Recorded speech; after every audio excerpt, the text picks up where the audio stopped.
hoy con nosotros tenemos en Capitalero a una persona, a un profesional de la economía y que conocéis muy bien, que es Daniel Lacalle. Así que Daniel Lacalle, bienvenido. Ya sabes que aquí en Agrinos Play esta es tu casa. Muchas gracias. Siempre un gusto estar con vosotros. Mira, te quería que, Daniel, he puesto esto aquí en honor a ti, porque yo creo que es muy importante. Es decir, llevamos como dices tú aquí, dentro del libro.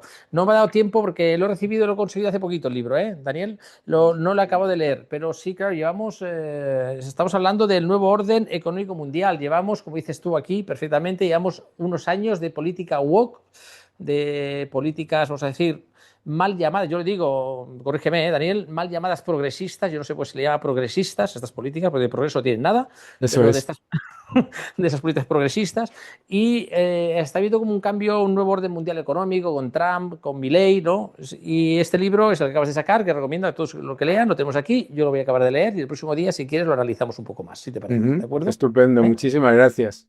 Te lo dejo aquí. Pues bueno, Daniel, bienvenido. Como decía al principio, a ver un poquito que me hagas un análisis o qué piensas tú sobre el por qué Trump, excusándose, ¿no? En el juicio a Bolsonaro, ha impuesto un arancel del 50% a productos brasileños. ¿Cuál es el objetivo de esto? ¿Qué crees tú que es el objetivo? Bueno, primero tenemos que recordar que Brasil es uno de los países que tienen más barreras al comercio del mundo, ¿eh? Si nosotros vemos el índice de barreras al comercio global, Brasil está entre los tres primeros, ¿eh? Esto es importante porque parece que los aranceles de Trump pues vienen contra nada, ¿no? Perdón. Además, tenemos que ser conscientes de otro factor, que Brasil estaba en un proceso de negociaciones con Estados Unidos que ha decidido pues, no cambiar ninguna de esas barreras comerciales que tiene la economía brasileña. Y luego tiene otro problema, por eso habla del juicio a Bolsonaro. Tiene un problema de seguridad jurídica. Y la seguridad jurídica es también un factor que, como tú bien sabes y todos los que nos están viendo, son claves para la inversión, para el comercio, etcétera, ¿no? Entonces, es curioso porque desde Brasil se culpa a esta decisión sobre los aranceles, a ese juicio contra Bolsonaro. Y se dice que eso es ingerir o tener una posición de, digamos, intervención o de buscar manipular el proceso de la soberanía judicial de Brasil. Fíjate qué curioso, porque esa misma gente, cuando estaba el actual presidente Lula en periodo de estar juzgado y después fue condenado, pues resulta que decían exactamente lo mismo que está diciendo el presidente Trump ahora mismo. ¿Sabes? Estaban diciendo que había un problema gravísimo de seguridad jurídica. Por lo tanto, eso es lo que está ocurriendo con Brasil, que no tiene nada que ver con lo que está ocurriendo con otros países. Y no tiene, y luego, por supuesto, que sí que tiene que ver con un gobierno, el de Lula, que utiliza mensajes que son aparentemente, pues como lo decías tú antes, muy woke, ¿no? Todo de respeto y de cooperación, etcétera, etcétera, para después unirse a China y a Rusia en una posición que es claramente beligerante con respecto a Estados Unidos. Por lo tanto, es legítimo como país soberano que Brasil y el gobierno de Brasil quieran llevar a cabo esas decisiones, pero es legítimo para el gobierno de Estados Unidos defenderse, ¿no? Claro, estaba hablando de un arancel del 50%, pero claro, estamos hablando pues igual la gente se indigna, ¿no? Pero al final quien exporta eres tú.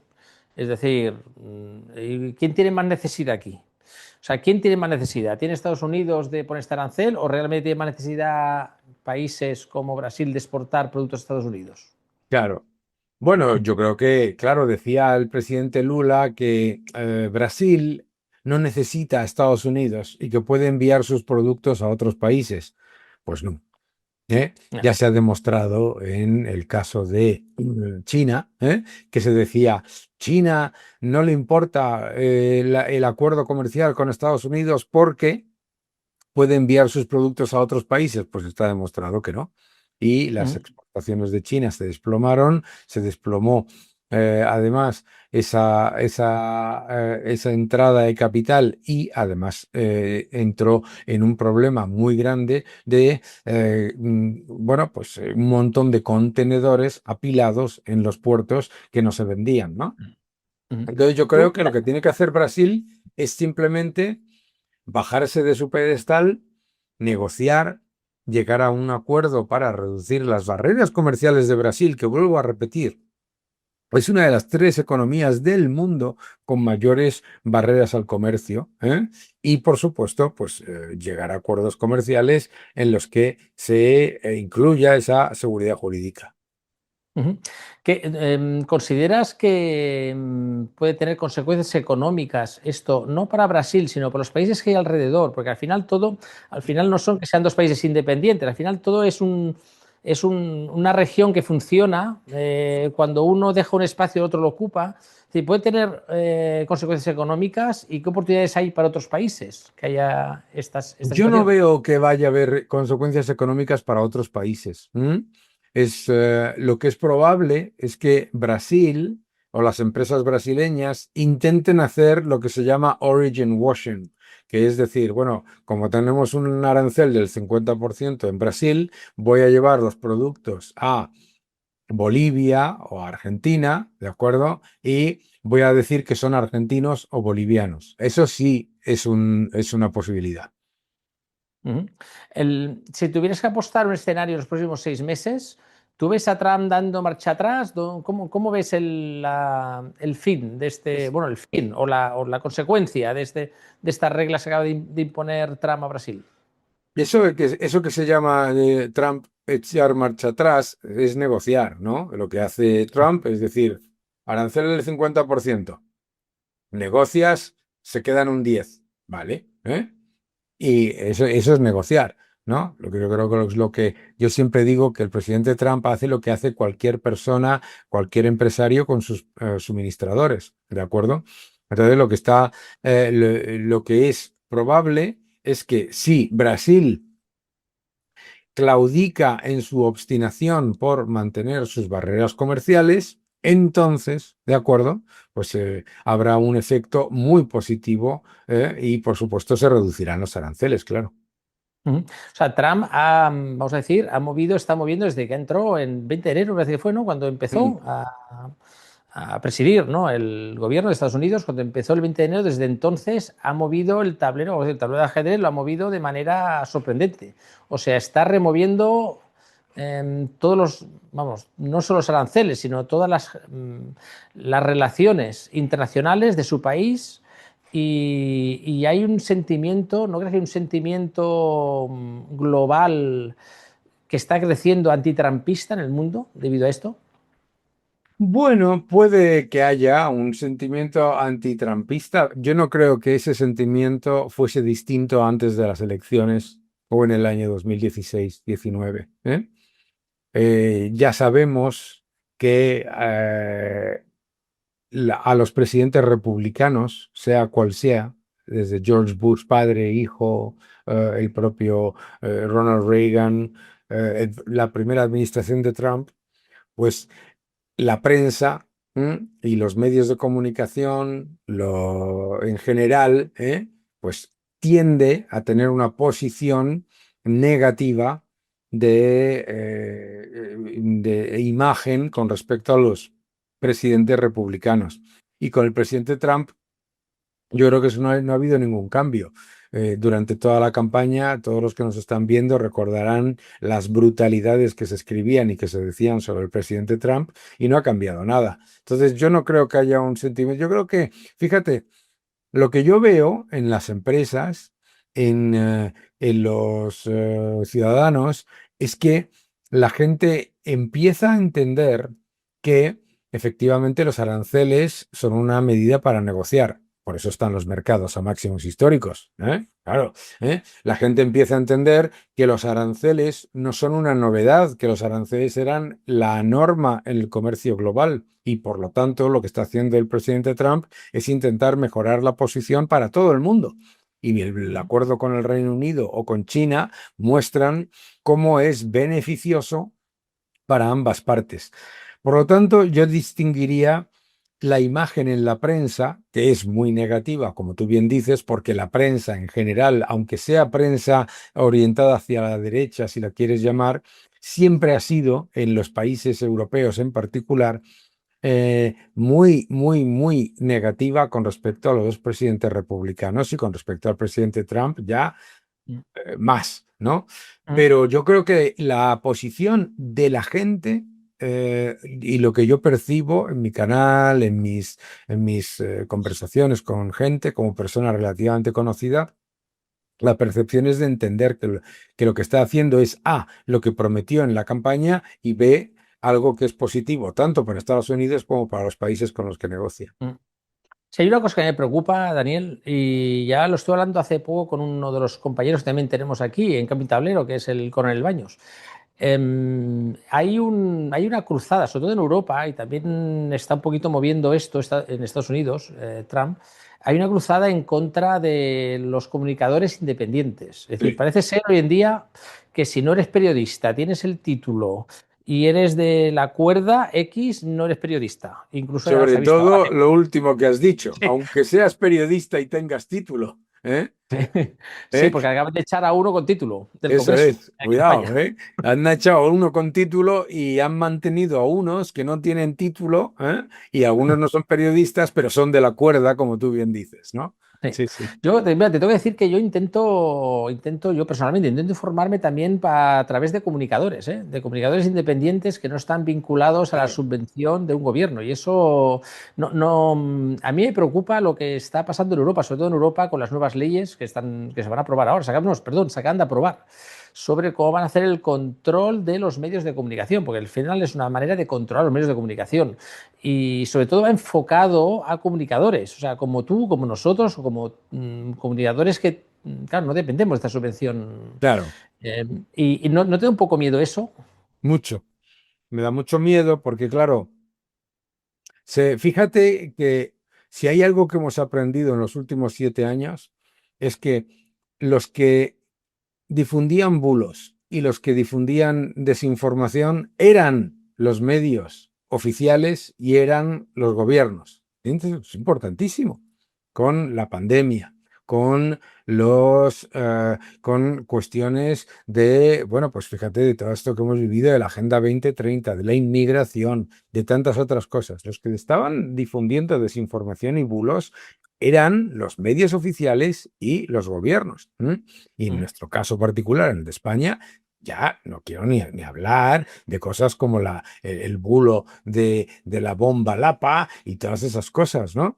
Entonces, yo creo que es el odio a la información independiente, el odio a la información independiente, porque los gobiernos, cuando la información es de medios, digamos, grandes que necesitan muchas subvenciones, pues aunque sea crítico, es gestionable.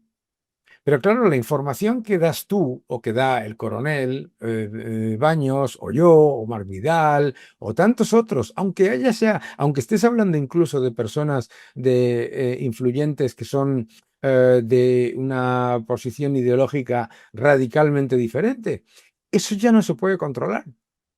Entonces, eso es lo que les molesta. Lo que les molesta no es la independencia, sino lo que les molesta es la falta de control. ¿De acuerdo? Porque claro, muchas veces los gobiernos, yo hablo mucho con políticos, se quejan, no, es que antes lo- la información era lo que salía en el telediario, ¿no? Claro. ¿Y qué salía en el telediario? Lo que le interesaba al gobierno de turno. Claro, entonces ahora lo que más le preocupa al Estado depredador, te comento en mi libro, El nuevo orden económico mundial, es que la prensa eres tú, la persona que Ujú. nos está viendo. ¿Por qué? Porque las noticias ya no las generan de un grupo de prensa a un teletipo, del teletipo a una redacción, en la redacción un director decide qué es lo que va en primera página y en titular y qué es lo que va detrás, etcétera. No, esto ya es todo. Y claro, eso no le gusta a los gobiernos. Ujú. Yo, para el que no, hemos hablado de la famosa bomba Lapa del presidente del gobierno, para el que no los, sobre todo para los que están en Latinoamérica, que igual no siguen la Claro, actualidad española, algunos medios de comunicación nacional aquí en España publicaron que había habido un intento de asesinato del presidente del gobierno poniendo una bomba Lapa debajo de su coche. sí, Y esa fuente salía precisamente del gobierno, de sí, personas sí, vinculadas al gobierno español. sí, O sea, sí. un bulo ya, o sea, es decir, eso es grave. Y yo lo que no entiendo es cómo no hay divisiones después de Bueno, esto. O sea, yo eso, sí lo pues, entiendo. Yo sí lo entiendo, claro. La razón por la que no hay dimisiones es porque eh, estamos hablando de un gobierno cuyo objetivo último es el poder, por lo tanto, no dimite, aunque la evidencia sea palmaria, ¿no? ¿Mm? ujú, ujú.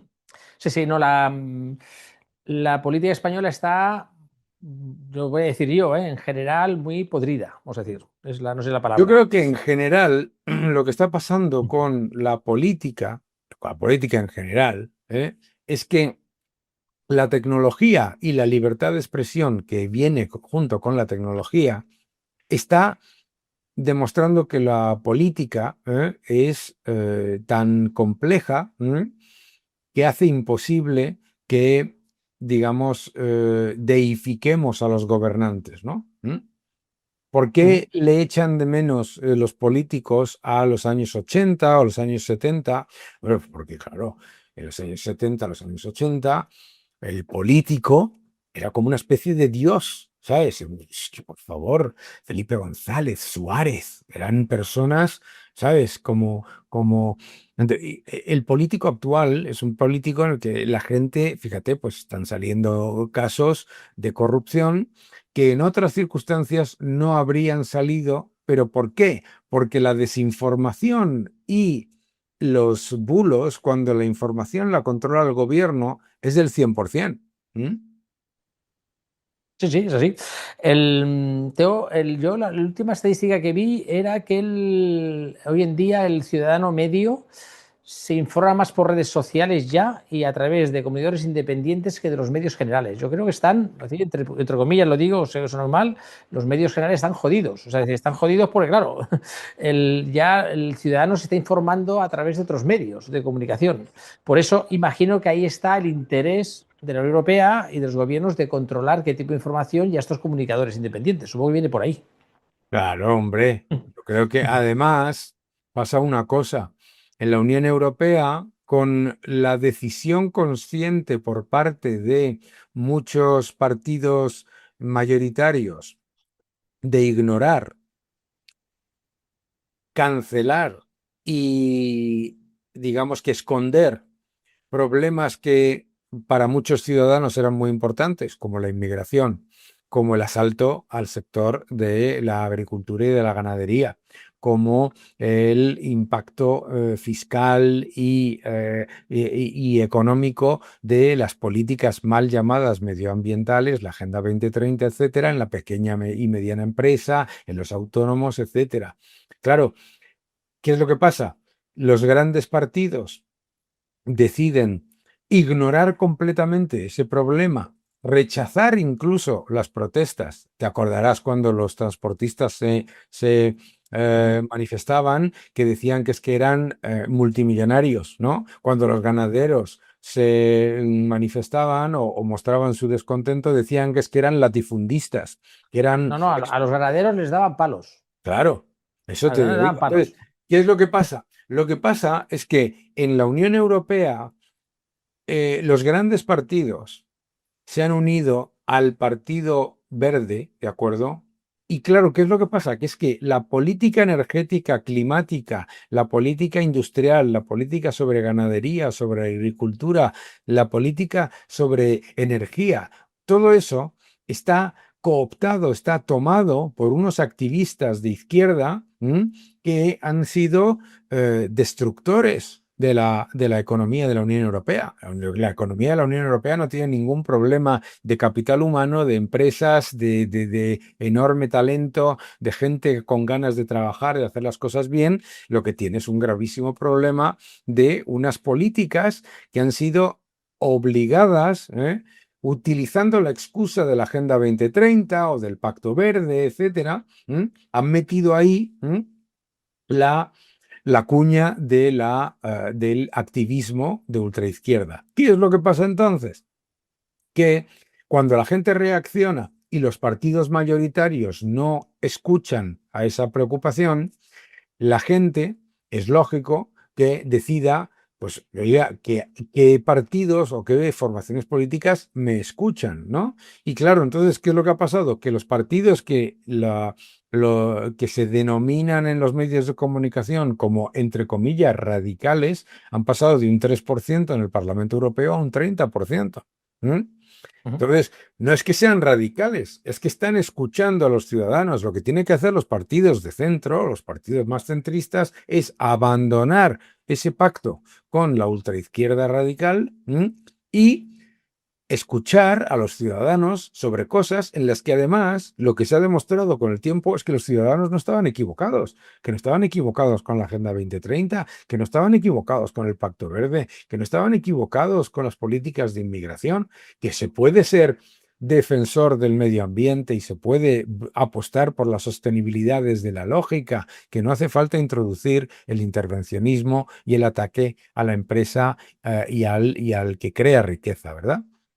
Ujú. Bueno, el tema de la daga en la empresa, sobre todo es en el sur de Europa. En el norte de Europa está un poco mejor vista, pero en el sur de Europa sí que es verdad que parece que la empresa son los explotadores, ¿no?, del resto de los ciudadanos. Pero sí que el triunfo de la socialdemocracia en Europa también ha hecho una consecuencia que ha sido, se dirá, la socialdemocracia, vamos a decir, los partidos centristas se han ido uniendo a los partidos de extrema izquierda. O sea, y esto parece que ya lo hemos hablado una vez tú y yo. Es decir, se ha abandonado los partidos de centro el pactar con la derecha. O sea, el partido Totalmente. de centro se ha ido a la izquierda y Sí. eso ha provocado estas situaciones. Tú obedecías hace un año, precisamente, en noviembre del año pasado, en una entrevista que tuvimos juntos, me decías que por qué no los partidos de centro, o los partidos de derechas incluso podían pactar con otros partidos centristas. Me decías que lo veías posible. ¿Lo ves igual ahora o no lo ves igual? Hombre, yo creo que lo veo igual. Lo que pasa es que es verdad que, claro, cuando estamos escuchando todo el día, volvemos al tema de la desinformación, eh, como una apisonadora, el miedo a la ultraderecha, el miedo a la ultraderecha, el miedo a la ultraderecha, mientras lo que tienes es el blanqueo de la ultraizquierda, el blanqueo de la ultraizquierda, el blanqueo de la ultraizquierda. Lo que pasa es que el arco parlamentario se va moviendo ideológicamente, lentamente, incluyendo los partidos de centro derecha, hacia la izquierda, Ujú. ¿sabes? Y entonces resulta que si defiendes la propiedad privada, y defiendes que no te ocupen tu casa, ¿de acuerdo? Es que eres un radical y que lo que hay que defender es la propiedad privada, pero poquito. ¿Entiendes? Ujú. Y ya se ha Ujú. movido el arco a defender el expolio, a defender el ataque a la propiedad privada, a defender cosas tan salvajes como que, pues fíjate que estamos hablando para los ganaderos, para los agricultores, las brutalidades que se han defendido en el arco parlamentario. Entonces yo creo que lo que hay que empezar a recordarle a la gente es que el problema no es el avance de la ultraderecha. El problema es la evidencia de que la ultraizquierda controla las políticas agroalimentarias, energéticas y medioambientales en Europa. Ujú. Te voy a explicar te voy a detallar ya para acabar el día de hoy, Daniel, te voy a explicar una situación que nos ha pasado aquí en la empresa, que ha sido muy curiosa. Es decir, nosotros realizamos un evento internacional, Sí.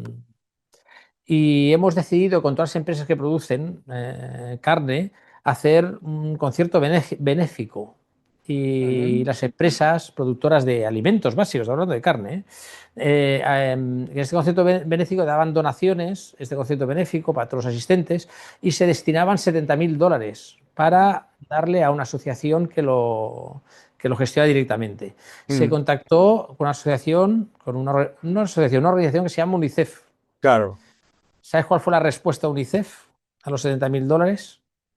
Que no quería los $70.000, que no podía participar con el sector ganadero porque fíjate, éramos contaminantes y porque fíjate. hacíamos pozos. Esa fue la frase. O sea, esa ha sido la frase. Es decir, no podemos donar el dinero a UNICEF porque consideran que el sector ganadero no es el adecuado para hacer donaciones. Ujú. Es increíble, pero Sí, sí, pues, es pero increíble eso ha la, pasado aquí, eso ha pasado aquí. No, no, no me lo han pero explicado, ha piénsalo por pasado. un momento la increíble hipocresía de de unas élites que por un lado te están diciendo que el sector ganadero es contaminante y por otro lado te está diciendo que es que hay que ver que el hambre en el mundo, que el precio de los alimentos es demasiado alto. Hombre, de lo que estás haciendo, el que está haciendo que los precios de los alimentos se disparen, eres tú.